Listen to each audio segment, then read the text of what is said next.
안녕하십니까.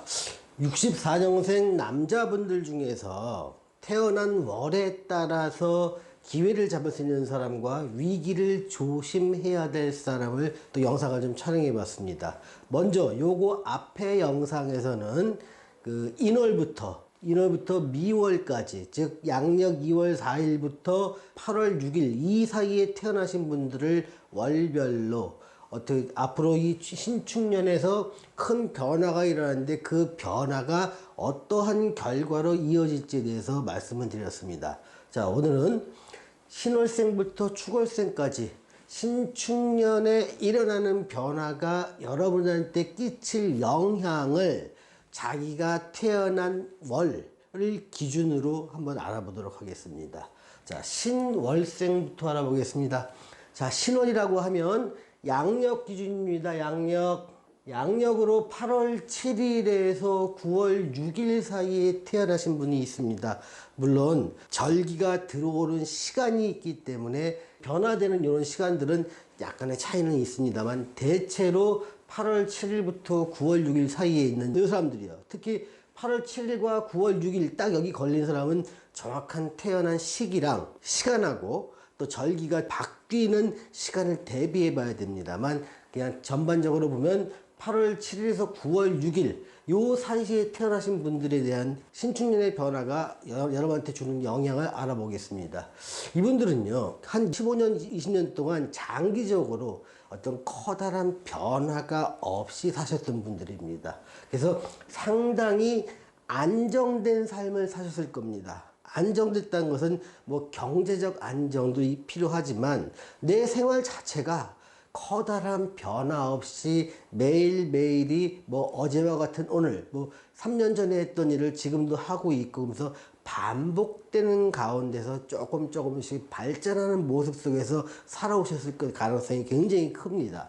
그런데 이분들이 갑자기 활동하고 싶어지고 그 생활이 굉장히 수동적인 상황에서 능동적인 상황으로 바뀌게 됩니다. 지금 나이는 지금 58세가 됐는데 그동안 십몇 년 동안을 큰 변화 없이 살다가 갑자기 이 축년을 계기로 축년에서 인년으로 바뀌는 21년에서 22년 이 사이에 어떤 사건이나 어떤 일이 생겨서 내가 가만히 있으면서 할 동안보다 뭔가 능동적으로 벌리고 싶다, 확장하고 싶다, 활동을 적극적으로 하고 싶다는 마음이 심리부터 작용을 하기 시작합니다.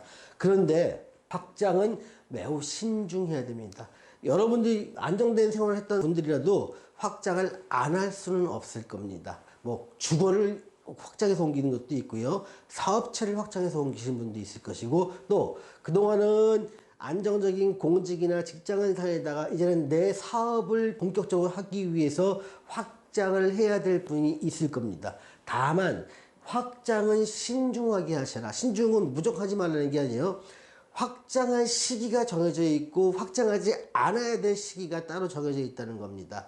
또 업종에 따라서 제조업이나 유통업이냐 용역업이냐 아니면 요식업에 따라서 시기가 다 다르다는 겁니다. 그래서 확장할 때는 신중하게 하셔라. 또 장사가 좀 된다거나 사업이 좀 된다고 해서 무작정 확장하시면 그 확장이 원인이 돼서 상당히 어려움에 취하는 것도 많습니다. 그래서 64년생 신월생 분들이 신축년에 겪는 커다란 변화의 의미는 뭐냐면 안정되고 고요한 생활에서 벗어나와서 사회에 적극적으로 활발하게 변하는 시기다. 근데 그것은 커다란 결과가 만들어지는 게 아니라 행동 양식에서 큰 변화가 있는데 확장에 대한 욕구가 있고 마음이 생기지만 절대로 함부로 한꺼번에 많이 확장하는 건 굉장히 위험하다. 어느 정도의 확장은 안 할 수가 없다. 이렇게 말씀드리겠습니다. 다음 6월생입니다. 6월생은요. 양력으로 9월 7일에서 10월 7일 요 사이에 태어나신 분들입니다. 이분들 같은 경우는요. 하시는 일 중에서 부동산 매매라든가 인테리어 이런 쪽이라면 굉장히 기회가 될 수 있습니다. 뭔가를 자꾸 팔고 사는 겁니다. 그런데 이때는요, 활동은 굉장히 많고 실속은 작을 수가 있습니다. 근데 실속을 조금 챙길 수 있는 방법은 뭐다? 내가 일정 부분에서 수익을 얻으면 그 수익을 전체를 다시 새로운 곳에 투자하면 안 됩니다. 얻은 수익의 반은 그냥 세이빙 시켜놓으시 없는 돈 셈 치고, 그리고 얻은 수익의 나머지 반만으로 새로운 투자를 하거나 일을 키우는 데 쓰십시오. 이거 적어도 반 이상은, 내가 번 돈의 반 이상은 좀 묻어놔야 됩니다. 땅에 묻어놓던, 아니면 뭐 찾지 못하는 공간에 묻어놓던, 아니면 금으로 바꿔놓던 해가면서, 분명히 활동은 많아서 수입은 따르지만 그 수입 전체를 내가 뭔가에 자꾸 재투자를 하게 되면 결국은 남는 게 하나도 없을 수가 있으니, 번 돈의 반 이상은 늘 미래를 위해서 안 쓰고 남겨둔다, 투자하지 않는다, 이 원칙만 지키시면 됩니다. 근데 어쨌든 6월에 태어나신 분이라면 활동이 굉장히 많아지고 바빠질 겁니다. 또 지금은 여행업 같은 것들이 지금 뭐 되게 많이 줄어들었지만, 이때는 여행업에서도 상당한 기회가 있을 수 있고요. 교육사업에서도 학원사업 같은 거죠. 학원사업이나 뭐 의료사업, 여기에서도 상당한 기회를 가질 수 있습니다. 나이는 들었어도 기회는 오게 된다는 것. 분명히 다시 말씀드리면, 번 돈의 반 이상은 세이빙 시켜놔라. 재투자하지 말아라. 다음에 술월생을 보겠습니다. 술월생은요, 겉모습과 실제 내용이 달라야 잘 산답니다. 여러분들 돈을 좀 벌었을 때 뭐 차를 근사하게 산다든가, 뭐 근사한 집에 산다든가, 근사한 옷을 입고 사면요, 실속이 하나도 없어지게 됩니다. 반대로 늘 하던 대로 그냥 허름하게 작은 뭐 중고차 하고 눈에 안 띄는 옷 같은 거 평범한 거 입고 살다 보면 실제로 재물은 차곡차곡 쌓이게 됩니다. 여러분들한테 이 충년이 기회를 줄 겁니다. 그런데 기회를 얻은 게, 충년에 일어난 기회가 충년 한 해만 끝나는 거 아닙니다. 앞으로 5, 6년 동안, 7, 8년 동안 계속 어떤 기회가 올 텐데요. 이 기회를 잘 살려서 나한테 실속을 챙기는 방법을 알려드리는 겁니다. 겉모습은 약간 초라하게, 실제 내용을 중요시해라. 매장을 하고 있다면 매장의 규모나 화려함보다는 매장에서 일어나는 실제 영업 순이익, 여기에 초점을 맞춰라. 종업원을 많이 두고 근무가 근사하기보다도 내가 정말 이번 달에 어떻게 벌었는지, 겉모습은 초라하게 보인다 하더라도 내가 그 고생을 통해서 나의 외모를 꾸미거나 밖으로 보여주는 모습을 조금 더 낮추면 실속은 자꾸 쌓일 수 있는 분들입니다. 그러니 겉모습과 실제 내용을 다르게 사시는 게 좋다고 말씀드리겠습니다. 분명히 이분들도 기회는 옵니다. 자, 해월생을 보겠습니다.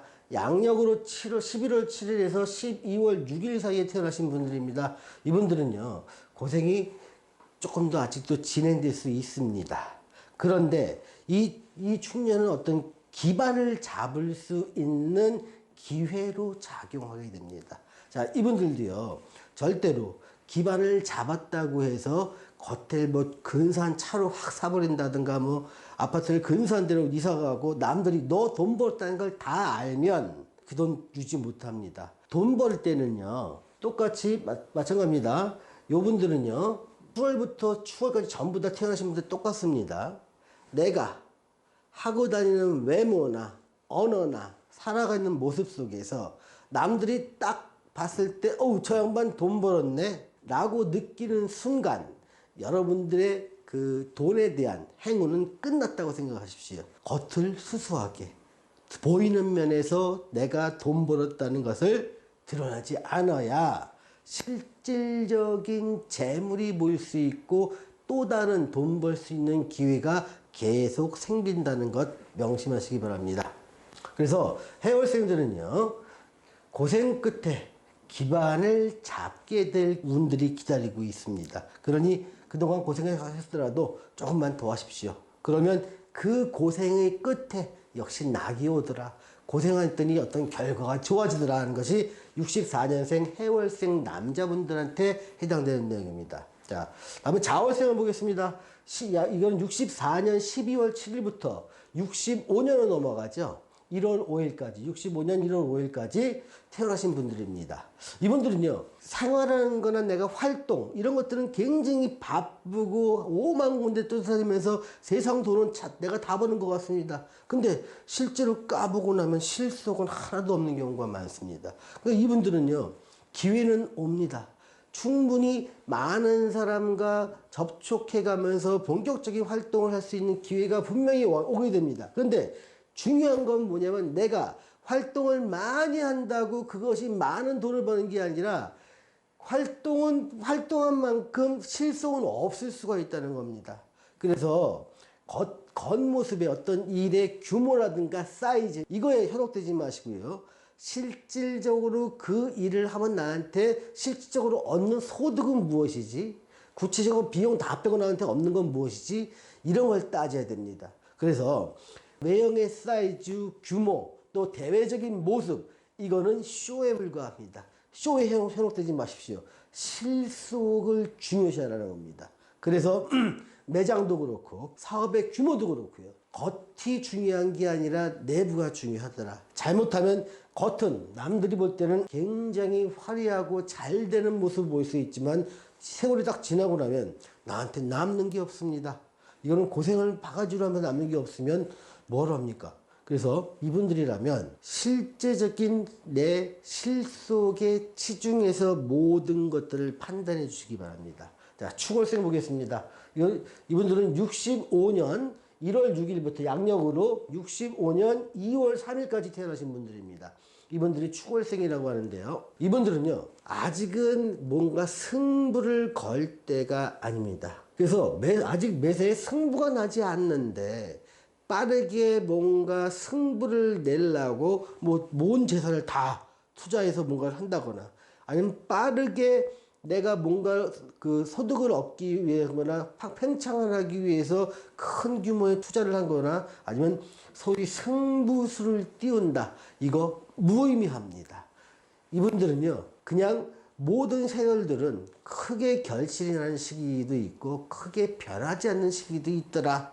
그런데 지금 살아야 될 시기는 당분간 5, 6년간 최소 길게는 한 7, 8년 이상을 갖다가 큰 변화나 빈부귀천이 확실해지지 않는 애매한 모습으로 살아갈 수밖에 없으니 절대로 승부수를 들어서 올인하거나 내 모든 걸 걸고 승부를 보려는 행동은 정말로 안 좋다. 그러니까 이분들은 위기와 기회가 정해진 게 아니라 승부수를 띄우려고 그러면 그게 위기입니다. 그런데 큰 변화 없이 그냥 큰 이벤트 없이 되는 것도 별로 없는 것 같은데 크게 망한 것도 없다. 그렇게 살아가는 게 기회가 되는 겁니다. 그렇게 되면 그렇게 몇 년을 지나고 나면 그것이 기반이 다져지고 새로운 것을 창출할 수 있는 중요한 자산으로 자리를 굳히게 될 것입니다. 자, 지금까지 64년생 그 남자분들의 태어난 월에 따라서 운에 좋은 것과 나쁜 것, 위기와 기회에 대해서 알아봤습니다. 자, 시청해주신 여러분 감사합니다.